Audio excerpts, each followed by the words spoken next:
Hey, you're listening to the Ordinary Radical Podcast.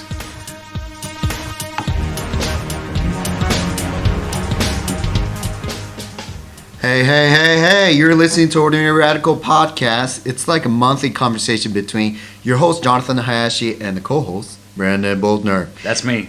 That will help you grow disciples in the local church through leadership, discipleship, and mission. Yo, what is going on? You know, it's just been a lot going on because we just moved. So we moved into a new city closer to good old St. Louis. St. Louis.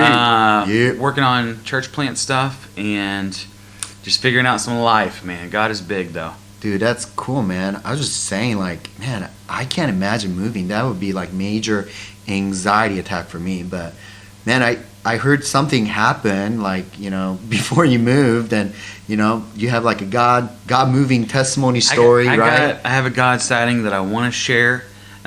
This may take a little sizable time, so I think it's going to matter to somebody. So, we moved down there, and I've gone to part-time pay in order to make all this happen. And that, you know, it puts your family on a budget, right? Mm-hmm. So we're figuring out some budget issues. Well, our car broke down. Ooh, and not only did it break down, it was going to be a huge amount of money to fix the car, like half the value of the car. I'm getting an anxiety attack right now. Just thinking about yeah, exactly. And so anyway, I came to church that Sunday, and I had this real thought, and I don't know if you've ever had it before. And people who are listening, if your money's ever been tight, you know, I grew up in sort of a poor family, so we didn't have a lot of money. So I think of these things. It came down to I'm getting ready. I have my tithe in my hand. Do I put my tithe in? And I'm sitting there thinking about that, and I know the right answer. Of course you do. You have faith, but there's really just a little moment of maybe I won't get the car out if I do this. Okay, so I tell you that to tell you this. I acted in faith. I put my tithe in. And then I next day I go, and I'm pretty much going to empty out our bank account in order to get this car, because we have to have 2 cars. We've got 4 kids, got everything in life, you know. And so we show up to this mechanic, and he hands me the bill, and on the bill it says 0.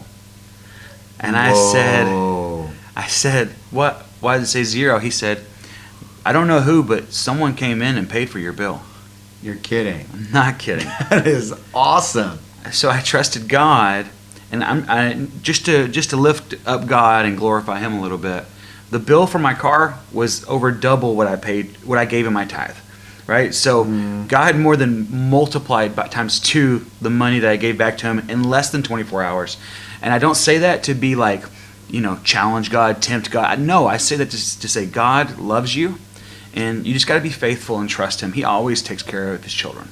Wow, that is so encouraging. I mean, you know, like we're going through international adoption with our boy that we're going to get from an orphanage, an institution in Bulgaria, and my goodness, that's just a lot of money. Mm-hmm. And for me, you know, I'm just trusting the Lord. In fact, just this week we were $1,000 less. Like we had no money. Like my saving has like $3 right now, and it would have been like wow, but God brought the money right on time. Wow. So like just like that, you know, just like God does really move in ways that we had no idea expected, but God just provided in the right timing, at the right amount. So I love that. Just God moving and providing. Yeah. So, you know, brothers and sisters, trust the Lord. I mean, like it's scary at times, but like, you know, God is faithful, and I think we forget that, and God provides. So that's cool. Thanks for sharing that, Brandon. Yeah, absolutely. I thought it would lift someone up. Someone needed to hear that. Oh yeah. But I'm excited to get into our topic today. You know, last week we talked about music, and we're continuing with the idea of music. And what are we talking about, Jonathan? So it just kind of was on top of my mind. I was kind of driving here, and then, you know, I thought about, man, it's Sunday afternoon, and we're just hanging out, and I was just thinking, why don't people in the church sing? You know, why aren't people singing in the church? Yeah. And so we got a good show ready for you, and I'm sure you experienced this exact same thing. Jonathan has a book in his hand called Sing, and I'm sure he's jumping in to look at some stuff. But I've been reading books. I read one called Why Johnny Can't Sing Hymns, I think.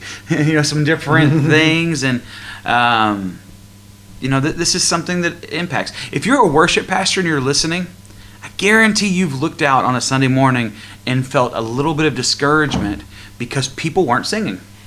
I mean, seriously, our church, I'm thankful, people are singing out loud. We were singing this new song that came out, Who You Say I Am.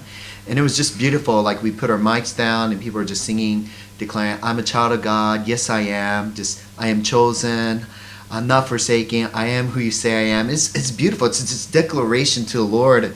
He's faithful in my Father's house. The Lord is faithful. And it's just awesome to experience it. But I know not every church is like that. And sometimes I was just thinking, I wasn't thinking because our church is not singing, but I was thinking, wow, this is a dilemma it seems like many churches face, So, coming back, it seems like an oxymoron because I think we are a music community. And I'm not even speaking as a church. We're speaking like in the 21st century, right? Like, we love music. No one would say, I hate music. People enjoy music. It's part of our culture. Yeah, every house has its CD player. The houses used to have record players. So we all have that, right? The cars come standard with a radio for a reason. Mm-hmm. Music is such a big part of who we are. Yeah, I don't know about you, but on the way here, I was listening to songs. I was singing out loud. I'm like on top of my lungs. And I know many people do. You're around, birthday. My daughter's going to turn 2 next week, and we sing together happy birthday. Even people who are not musically trained, just common people, they sing. But somehow we come into a church and people don't sing. Yes, I agree. I've been driving down the road before and looked over, and I've even seen people singing the same radio station. They're listening to the same radio station I am, singing the same song, and all of a sudden it's like, you too, me too, you too. They can't hear you, but it's exciting. But then how come do you park your car here at the church and you walk inside and it's like you turn that part of you off? Let's talk about that a little bit. Yeah. I don't know, because I was talking to you, AGT, America Got Talent, there's this huge choir movement, and they're the final 5 finalists. Choirs coming back. I was just talking to a parent this morning, show choir. That's huge with high schools and, competitions and, marching band. But it seems like a contrary, maybe churches are behind, it seems like. So I guess we could just go down the list. Why aren't people singing? Yeah, and this is not, this list we've made just thinking about it and sort of pondering the idea. It's not going to cover everything, but I think we've hit some really good points here. Yeah, so one of the reasons I think we mentioned is that we are just musically illiterate. Yeah. We may have talked about this at some point, but I remember watching, any of our listeners, have you ever watched I Love Lucy? And shows like that, and you would see people get around a piano and they would sit there and sing to the piano, and people would be reading the music. Houses used to have pianos, a lot of them. That's not very common anymore. You can go on Craigslist now and someone will be throwing out a piano. It won't be tuned because it hasn't been used in years, but they'll give it to you for free. So, it's a big change. Yeah, even within our church, we have a coffee shop that's owned by one of our members, and somebody's just going to freely give a standard piano. Pianos were back then really expensive. I'm kind of a piano guy, so I'll get real excited about that. But today, like you're saying, on Craigslist or Facebook Marketplace, you would just find people not even selling it. They're trying to get rid of it. I think about churches back then. There was this thing that was called Baptist hymnal. What's that? What? Yeah, Babylon Bee, this website, it's hilarious. They said in order to advance for people to sing better, they put the words off the screen and they provided this book called a hymnal. Back then they had hymnals, and there were these little, it looks like a little tadpoles, it's on these little lines, right? And it was like, what is this? It's like ancient, archaeology of a finding. We have no idea. They're trying to send a message. But hieroglyphs? Yeah. Hieroglyphics. What is this, right? Yeah, but people could read, SATB, soprano, alto, tenor, bass parts, and they naturally could read. But today, it just people sing by ear. Seems like more so. Yeah, and we know that people listening, you come from all different backgrounds. Many of you still use a hymnal. I'm sure you do. So maybe this is something that you've even thought about. But a lot of the modern churches, the contemporary worship, that doesn't exist anymore. That ability to read music isn't there. And if I'm fully honest, I don't really read music very well at all. So I play chords, which is what contemporary worship music has gone to. It's a chord-driven music, and I just read the chords and I play the chords is all I do. I mean, I think it's incredible. I was just talking to another guy after service, and he said, "Hey, what is this PDF file?" It was a chord chart. He's like, "I don't read that. I need an actual lead sheet or actual like a vocal sheet, 4-part playing together like a traditional hymnal would look like." And but that's rare. I don't have that conversation very often because a lot of people are like, I don't know that, but I know chord charts. So it seems like the culture has changed and that it's just musical illiteracy. There's no notation for someone to sing. So either you've heard the song or you haven't heard the song, and all you're going to get is the lyrics up on the screen. That makes it hard for people to sing, and that's one of the reasons. What's another reason we have here? So I think personally, you may be first time visiting a church and you're around with a bunch of people that you don't know. You're kind of sitting close to each other, whether pew or comfy seat or every church is different, even across the denominational lines. But just fear of people may hear you, and you don't want to sing out loud, and which kind of ties into the next point. But yeah, I think there's fear in singing. Yeah.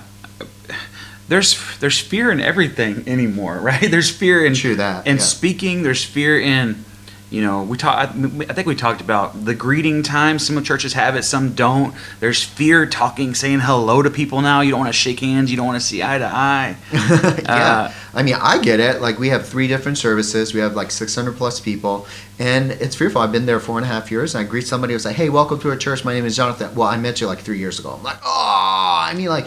It's tough. I mean, like we have 3 different services, so like first, second, third services, and sometimes you just don't remember, so you just like act like you know a person, right? So like there's genuine fear, like would they like me, would they not? Yeah. So fear is always a component. And so when you're standing next to someone, there's that fear of, do I sound okay, or am I prohibiting their worship? So part of that becomes worship style, doesn't it? Because in some churches they've just cranked up the music so loud that you can't hear the person next to you. But I would kind of argue against that because you're missing one of the core foundational things for singing on a Sunday, and that is corporate music, corporate worship. I don't come because I'm singing in my car. I come because we're supposed to join together. Wow, that's deep. Yeah, so that's the third part that we're talking about, just musical, physiological, like just this volume is too loud, or just genre, just not familiar with it, because depending, we kind of talked about that from last episode on episode 7. So if you want to kind of check that out, you can go ahead and check that out as well. We'll put it in the show notes. Yeah, absolutely. What else you got on our list, man? So I think this is huge. I don't know about you, but musical unfamiliarity. Yeah. So the song's going to begin to play, and they're singing, but they don't know the song. So what happens is that people begin to cross their arms and say, I don't know this song, therefore I'm not going to participate. Yeah, and there are certain genres that are less played in church. I was playing some Christian hip hop, on this morning. Actually, it's Sunday morning right now when we're talking. But and one of the people in the church looked at me and said, "When I start hearing that, I turn my brain off." Basically. Well, I think that happens with other genres, just maybe more rocky music, or drum-driven music, and people just turn their brains off completely. Wow. Yeah, I think that's deep. I was also thinking just. Maybe some are senior adults, seasoned members in our churches, they grew up, they didn't have as vast of a multitude of selection of songs compared to the 20th century and the 21st century, and that we have such a huge library. So the songs they remember singing, like, I'm thinking of the song Walk of Ages, great song, or, 'Tis So Sweet to Trust in Jesus. We did that recently. Oh, the Deep, Deep Love of Jesus. These songs are good. But because we're doing some of these newer songs that's been written, but because the melody is unfamiliar, or what about this? Like, they do these hymns, but they do it with a new melody. And they're like, well, the theology is deep, but I don't know the melody, so I'm not going to sing to it. Right. Yeah. But what do you say to the person whenever you get to that point that you're talking about? There's many people that have told me, and maybe you're going to get to it later, so just stop me if you are. But Brandon, this is me worship. This is how I worship. I worship better by listening. Wow. I hear that a lot. You know what? I hear that too. So worship is a private thing. Yeah. So I just love to listen to what's happening. Yeah. So definitely that's one of the reasons as well. Yeah. So they made it a private thing. Yeah. Well, last but not least, the fifth reason that we think that people don't sing is because they say, well, I'm just not musical. I'm not a music person. And, I don't know about you. Some people tell me, well, I just like to make a joyful noise. Yeah. Well, which means they can't keep a tune, so therefore I'm not going to sing. Right, yeah. And I hear that a lot. Some of the people that I've heard whenever I'm singing that give me the most joy, honestly, are the ones that can't hold tune. I just love hear people belt out, and I'm thinking specifically of a man with Down syndrome. A young guy with Down syndrome was in our church, and this was 10 years ago. But from the stage, I could always hear him singing. Mm-hmm. And if you know a lot about Down syndrome, most kids with Down syndrome they have difficulty finding the key. But I could hear him, and he was worshiping. I loved it. I always loved hearing people like that. Wow. Yeah, that's good. And I think, again, how we determine what success of worship, it perhaps is contrary to how God sees what is successful grace metrics, let's say, of what true worship is. Mm-hmm. And that was a great word from Jonathan. Hey, this is Why Aren't People Singing in the Church? This is part 1. And we got part 2 coming right up. Take a listen to that. And thanks for listening to the Ordinary Radical Podcast.